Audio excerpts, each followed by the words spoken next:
हमारे घर में एक बूढ़ी बकरी थी। वह हमेशा मेरी चाची के पास आकर रगड़ती रहती थी और आधी रात को तो चुपके से उसके कमरे में भी घुस जाती थी। फिर 6 महीने बाद उसकी पेट बढ़ने लगी। जब दादाजी को पता चला तो उन्होंने उसी वक्त उस बूढ़ी बकरी को, जिसे हम 18 साल से पाल रहे थे, काट डाला। दादी इतनी नाराज हो गई कि उन्होंने पैर पटकते हुए कहा, वो बूढ़ी बकरी अब कुछ और ही बन गई है। अब वो इंसानों की तरह सोचती है। तुमने उसे कैसे मार दिया? दादाजी का चेहरा उतर गया।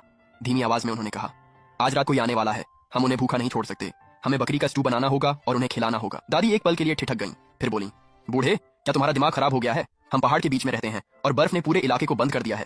यहाँ आखिर कौन आ सकता है? लेकिन दादाजी ऐसे पेश आए जैसे उन्होंने कुछ सुना ही नहीं। अगले ही पल उन्होंने चाकू उठाया और बकरी की खाल उतारने लगे। फिर उन्होंने ठंडी आवाज में डांटते हुए कहा, क्या देख रही हो? जाओ पानी उबालो, मांस अंधेरा होने से पहले तैयार हो जाना चाहिए। यह सुनकर दादी ने भौहें सिकोड़ ली और एक बार फिर उन्हें समझाने की कोशिश की। सुनो, यह बकरी मनहूस है, हम इसे नहीं खा सकते। इसे इंसानों की तरह दफनाकर दुआ करो कि सब ठीक रहे। दादाजी ने तेवर बदल लिए। तुम्हें क्या पता, जिंदा रहना है तो मेरी बात मानो। इसके बाद दादाजी ने बकरी की खाल उतारना पूरा किया और उसे आंगन में कपड़े की रस्सी पर टांग दिया। जब हवा चली तो पूरे घर में उस बकरी की बदबू फैल गई। दादी वहीं खड़ी रहीं और एक लंबी सांस ली। उन्हें समझ नहीं आ रहा था कि दादाजी कब इतने अजीब हो गए, और वह जानती थीं कि अब उन्हें रोकना नामुमकिन है। इसलिए वह मुझे स्टोरेज रूम में ले गईं ताकि पानी गर्म कर सकें। उन्होंने मेरे कंधे कसकर पकड़ लिए और बोली, श्याओशान, दादी की बात सुनो, आज रात तुम उस बकरी का एक निवाला भी नहीं खाओगे। मैंने आधा समझते हुए सिर हिला दिया। जब दादी ने देखा कि मैंने हामी भर दी है तो वह थोड़ी सहज हो गई। फिर बोली, और सूप भी मत पीना।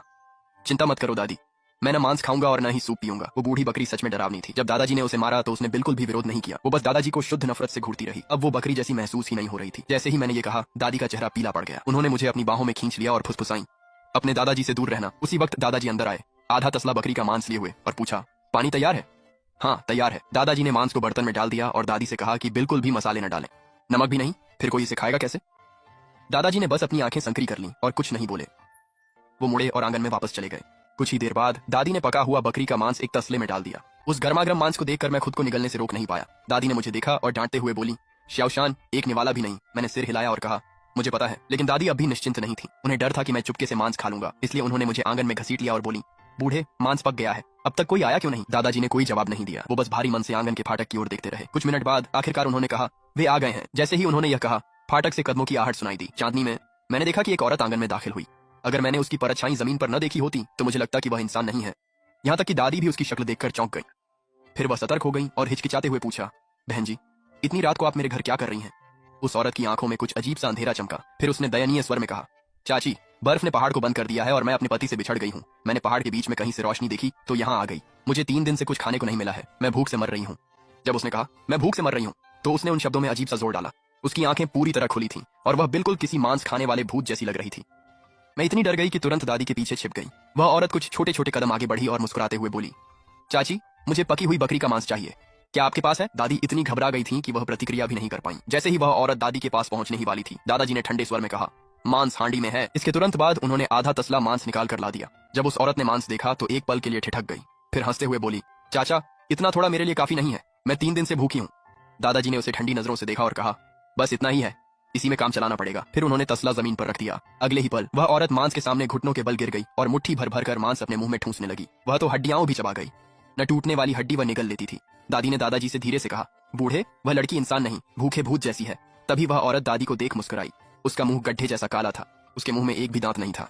दादाजी ने अपनी चिलम के 2 कश लिए और ठंडे स्वर में बोले, बुढ़िया, पश्चिम वाले कमरे को साफ कर दे, चुनताओ वहीं रात गुजार सकती है। दादी ठिठकी और हैरान होकर पूछा, चुनताओ कौन है? दादाजी ने उस औरत की ओर झुंझलाकर इशारा किया, बस पश्चिम वाला कमरा साफ कर दे। दादी ने भौहें सिकोड़कर पूछा, तुम दोनों एक दूसरे को जानते हो? तभी वह औरत अजीब तरह से हंसी। वह पहले ही पूरा मांस का कटोरा साफ कर चुकी थी और अपनी जीभ से धातु के कटोरे में बचे टुकड़े चाट रही थी। उसकी जीभ लंबी थी, लगभग सांप जैसी। दादी ने गुस्से में कहा, मैं नहीं करूंगी, अगर तुम्हें साफ करना है तो खुद कर लो। ये कहकर दादी मुझे लेकर पूर्वी कमरे की ओर जाने लगी। दादाजी दौड़ कर आए और उन्हें रोक लिया। अभी जाकर कमरा साफ करो। जिस तरह से उन्होंने यह कहा वह डरावना था, जैसे अगर दादी ने मना किया तो वहीं उनका गला घोंट देंगे। दादी हिम्मत नहीं जुटा पाई कि उनकी बात न माने, इसलिए गुस्से में पश्चिमी कमरे में चली गई। कुछ ही देर बाद वह वापस आई और बोली, बूढ़े, तुम मौत को बुला रहे हो? उसी समय वह औरत दादी के पास आकर मुस्कुराते हुए बोली, आंटी, आपका बूढ़ा आदमी तो बेवकूफ है, मेरी माँ ने तो आपको उसे मार ही देना चाहिए।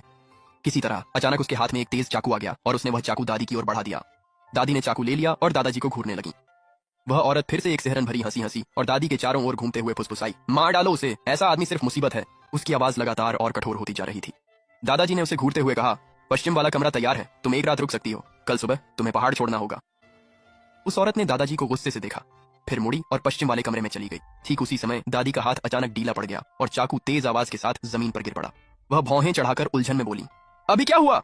ये देखकर दादाजी ने अपना मुंह ढकते हुए धीरे से कहा, पहले अंदर चलो। तो हम सब अंदर चले गए और दादाजी ने दरवाजा बंद कर दिया। वे धीरे से बोले, आज रात पश्चिम वाले कमरे की औरत 3 बार खटखटाएगी। पहले वह श्याओशान से पानी भरने को कहेगी, पर श्याओशान बाहर नहीं जाएगा। आखिर वह है कौन और यहाँ क्यों आई? उसे अभी निकाल देना चाहिए, वह ठीक नहीं लगती।